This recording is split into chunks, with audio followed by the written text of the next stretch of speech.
Imagine walking into a massive store filled with stylish furniture, Swedish meatballs, and affordable home decor. But wait, you're in India. How did Ikea, a Swedish giant, crack one of the toughest markets in the world? While global brands like Walmart struggled, Ikea mastered India's complex consumer habits, price sensitivity, and even our love for samosas. So what's Ikea's secret formula? In this video, we'll break down Ikea's game plan in India and the business lessons hidden inside. Stay till the end, because we reveal how you can apply these strategies to your own business. Let's dive in. For over 80 years, Ikea ruled the global furniture market with its DIY model, sleek designs, and massive warehouse stores. But when it planned to enter India, it faced three big problems. Problem 1. Indians don't prefer DIY furniture. Problem 2. Affordability and price sensitivity. Problem 3. India's complex supply chain and logistics. Ikea had been trying to enter India since 2006, but strict foreign direct investment rules forced them to wait until 2013. Even then, they had to source 30% of their materials locally. A huge challenge for a brand used to global sourcing. So how did Ikea turn these challenges into opportunities?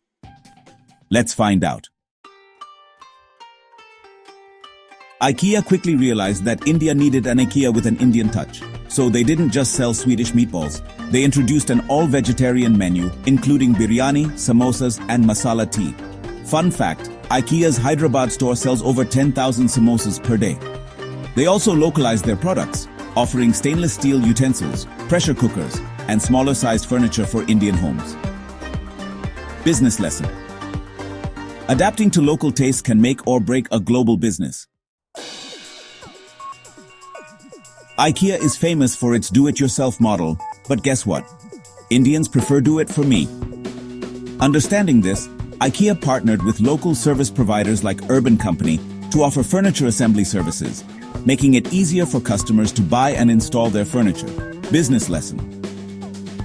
Consumer behavior varies by region. Customizing services to suit local habits can boost adoption. India is a price-sensitive market, and Ikea knew it had to get the pricing right. How? Well, they sourced 30% of their products from local manufacturers. They also launched a special Ikea family loyalty program with discounts. And get this, they introduced products starting at just 15 rupees. Yes, you heard that right. Business lesson: competitive pricing is key when entering a cost-conscious market. Ikea's traditional model was all about massive stores on city outskirts, but in India, they tried something new. New formats included big warehouse stores in Hyderabad, Navi Mumbai, and Bengaluru. They also opened small city stores in Worli and Ghatkopar in Mumbai. And let's not forget their online expansion, covering cities before physical stores arrive. Business lesson. A mix of offline and online channels helps brands reach more customers. Ikea is just getting started in India.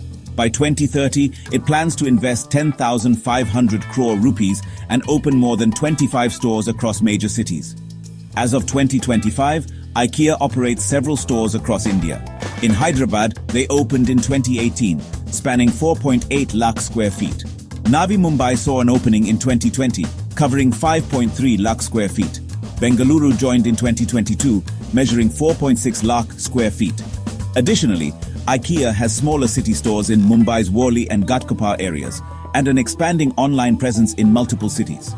With an expanding online presence and strong localization strategies, Ikea is on its way to dominating the Indian furniture market. So what can you learn from Ikea's success in India? Key lessons. Adapt to local tastes with samosas and customized products. Understand consumer habits, whether it's do-it-yourself or do-it-for-me. Get pricing right with affordable products and local sourcing. Use multiple sales channels, including big stores, small stores, and online. Which of these strategies do you think worked best for Ikea in India? Let us know in the comments. And don't forget to like, share, and subscribe to Brainy Bytes for more business case studies.